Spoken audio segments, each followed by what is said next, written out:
Hi മക്കളെ, CUT UG 2025 നടക്കുന്ന വളരെ പ്രധാനപ്പെട്ട മാറ്റങ്ങൾ എന്തൊക്കെയാണെന്നുള്ളത് വിശദമായിട്ട് നമ്മൾ പരിശോധിക്കാൻ വേണ്ടി പോവുകയാണ്. കഴിഞ്ഞ ദിവസമാണ് UGC ചെയർമാൻ ഇതുമായി ബന്ധപ്പെട്ട നിർദ്ദേശങ്ങൾ പറഞ്ഞിട്ടുണ്ടായിരുന്നത്. എന്തൊക്കെയാണ് പ്രധാനമായിട്ടും വരാൻ വേണ്ടി പോകുന്നത് 2025 നടക്കുന്ന CUT UG എക്സാമിനേഷനെ സംബന്ധിച്ചിടത്തോളം വളരെ പ്രധാനപ്പെട്ട മാറ്റങ്ങളാണ് വരുന്നത്. കാരണം ഒരുപാട് പരീക്ഷണങ്ങളിലൂടെയാണ് CUT UG നടപ്പിലാക്കിയിട്ടുള്ളത്. 2022 മുതൽ നമ്മൾ നോക്കുകയാണെങ്കിൽ വ്യത്യസ്തമായിട്ടുള്ള പരീക്ഷണങ്ങൾ, പുതിയ യൂണിവേഴ്സിറ്റികൾ, പുതിയ സബ്ജക്റ്റുകൾ, പുതിയ കോമ്പിനേഷൻസ്, അതുപോലെ തന്നെ എക്സാമിനേഷൻ്റെ പാറ്റേൺ വ്യത്യാസങ്ങൾ, ചേഞ്ച്, അതിൻ്റെ ഹൈബ്രിഡ് മോഡലിലേക്ക് മാറ്റുന്നതുമായി ബന്ധപ്പെട്ടുള്ള ഒരുപാട് മാറ്റങ്ങൾ, ചേഞ്ചസ് ഒക്കെ ഉണ്ടായിരുന്നു.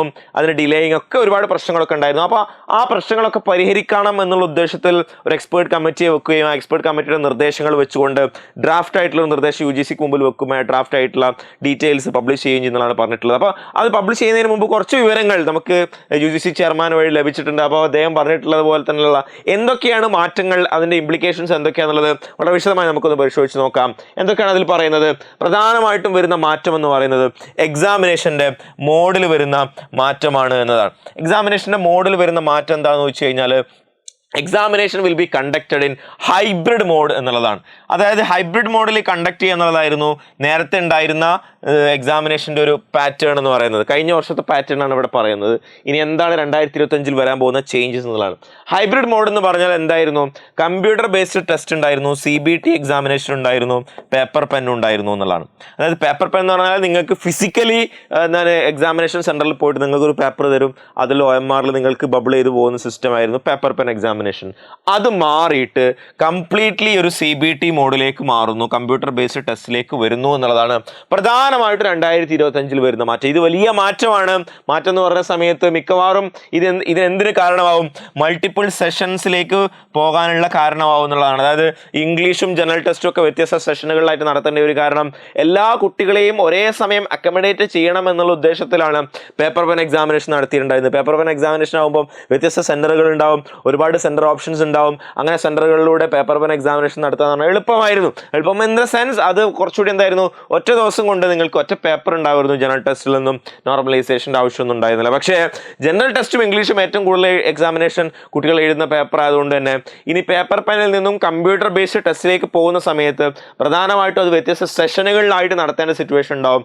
അങ്ങനെ സെഷനുകളിൽ നടത്തുന്ന സമയത്ത് നോർമലൈസേഷനിലേക്ക് പോകേണ്ട കാര്യവും ഉണ്ടാവും എന്നതാണ് മനസ്സിലാക്കുന്നത്. അങ്ങനെ വരികയാണെന്നുണ്ടെങ്കിൽ അത് വലിയ മാറ്റമാണ് ഉണ്ടാക്കുക എന്നുള്ള കാര്യം കൂടി സൂചിപ്പിക്കുന്നത്. ഇനി സബ്ജക്ട്സ് ഓഫർ ചെയ്ത നമ്പർ എന്ന് പറയുന്ന സമയത്ത് 63 സബ്ജക്ട്സ് അവൈലബിൾ ആയിരുന്നു സെലക്ഷന് വേണ്ടിയിട്ട്. അതായത് നിങ്ങൾക്ക് സെക്ഷൻ 1 നിന്നും ഒരുപാട് ലാംഗ്വേജ് സബ്ജക്ട്സ് ഉണ്ടായിരുന്നു. സെക്ഷൻ 1A 1B എന്നുള്ള സ്വഭാവത്തിൽ തന്നെ ലാംഗ്വേജ്, ഫോറിൻ ലാംഗ്വേജ് സബ്ജക്ട്സ് ഉണ്ടായിരുന്നു. സെക്ഷൻ 2 ഡൊമൈൻ സ്പെസിഫിക് സബ്ജക്ട്സ് ഉണ്ടായിരുന്നു. അതിൽ ഏകദേശം ഒരു 27-29 സബ്ജക്റ്റുകളാണ് ഉണ്ടായിരുന്നത്. അതിൽ നിന്നും ആ സബ്ജക്റ്റുകളൊന്നും മാറ്റാനുള്ള സാധ്യത വളരെ കുറവാണ്. അതിന് പുറമെ ജനറൽ ടെസ്റ്റ് ഉണ്ടായിരുന്നു. ഇങ്ങനെ സെക്ഷൻ 3യും 1, 2, 3 എന്നുള്ള സ്വഭാവത്തിൽ അപ്പോൾ സെക്ഷൻ 1A 1Bയിൽ നിന്നുള്ള സബ്ജക്ട്സ് ആണ് എണ്ണം കുറക്കാനുള്ള സാധ്യത ഉള്ളത്. അങ്ങനെ 63 നിന്നും നേരെ പകുതിയിലേക്ക് ഏകദേശം 37 സബ്ജക്റ്റിലേക്ക് എത്തുന്നു എന്നുള്ളതാണ്.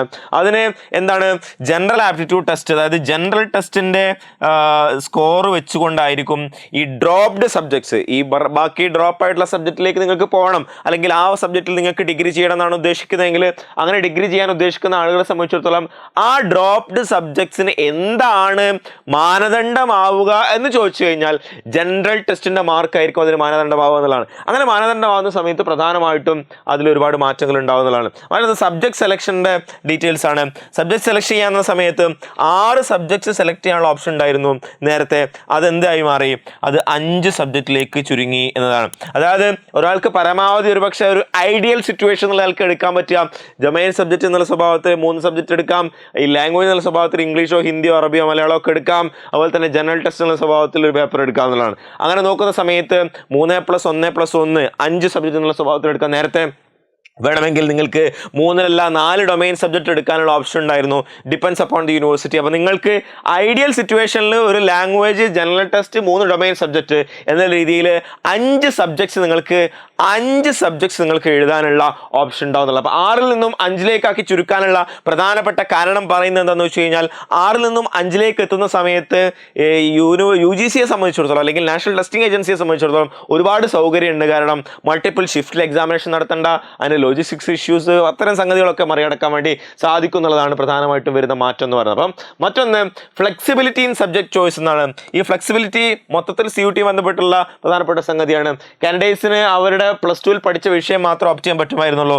അത് 2025 വരുന്ന സമയത്ത് എന്താണ് വരുന്ന മാറ്റം? Candidate can select subjects that they have not studied in class 12. 12ാം ക്ലാസ്സിൽ +2 നിങ്ങൾ പഠിക്കാത്ത വിഷയവും നിങ്ങൾക്ക് എന്ത് ചെയ്യാൻ പറ്റും? CUTയിൽ അറ്റൻഡ് ചെയ്യാനും അതിനനുസരിച്ചുള്ള കോഴ്സുകളിലേക്ക് നിങ്ങൾക്ക് ഡിഗ്രി കോഴ്സുകളിലേക്ക് വ്യത്യസ്ത യൂണിവേഴ്സിറ്റിയിലേക്ക് പോകാൻ വേണ്ടി പറ്റുന്നതാണ്. അത് വീണ്ടും ഞാൻ പറയുന്നു, ഡൽഹി യൂണിവേഴ്സിറ്റിയുടെ കേസിൽ അത് കൺഫേം ആയിട്ടില്ല. ഡൽഹി യൂണിവേഴ്സിറ്റി അവരുടേതായിട്ടുള്ള അഡ്മിഷൻ പ്രോസസ്സാണ്. മറ്റ് യൂണിവേഴ്സിറ്റികളെ സംബന്ധിച്ചിടത്തോളം അവർ പൊതുവെ ലിബറൽ സ്വഭാവത്തിലാണെങ്കിൽ ഡൽഹി യൂണിവേഴ്സിറ്റി അവരുടേതായിട്ടുള്ള സ്ട്രിക്റ്റ് അഡ്മിഷൻ പ്രോസസ്സ് ആയതുകൊണ്ട് ഈ ഒരു ക്രൈറ്റീരിയ അവരെ ബാധിക്കും എന്നുള്ള കാര്യത്തിൽ ഉറപ്പൊന്നും വന്നിട്ടില്ല എന്നുള്ളതാണ് മനസ്സിലാക്കണം എന്നുള്ളതാണ്. എക്സാമിനേഷൻ ഡ്യൂറേഷൻ എന്ന് പറയുന്നത് 45 മിനിറ്റുള്ള എക്സാമിനേഷൻ ഉണ്ടായിരുന്നു, 60 മിനിറ്റുള്ള എക്സാമിനേഷൻ ഉണ്ടായിരുന്നു, പല സ്വഭാവത്തിലായിരുന്നു ഉണ്ടായിരുന്നത്. ഇത് സ്റ്റാൻഡർഡൈസ് ചെയ്തുകൊണ്ട് 60 മിനിറ്റിൽ എക്സാമിനേഷൻ എന്നുള്ള രീതിയിലേക്ക് വരുന്നു.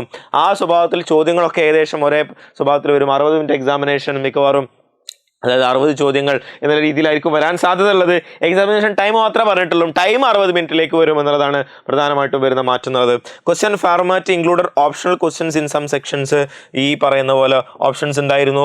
മറ്റൊരു സംഗതി എന്ന് പറയുന്നത് questions will now be compulsory എന്നുള്ളതാണ്. എക്സാമിനേഷൻ്റെ ക്വസ്റ്റ്യൻസ് ഇനി കമ്പൽസറി ആവും എന്നുള്ളതാണ്. നിങ്ങൾക്ക് നേരത്തെ 50 ചോദ്യത്തിൽ നിന്ന് 40 ചോദ്യം എഴുതിയാൽ മതിയായിരുന്നു, 60 ചോദ്യത്തിൽ നിന്നും 50 ചോദ്യം എഴുതിയാൽ മതിയായിരുന്നു. അങ്ങനെ ഒരു സിറ്റുവേഷൻ ആയിക്കോളെന്നല്ല മിക്കവാറും ഇനി ഉണ്ടാവുക.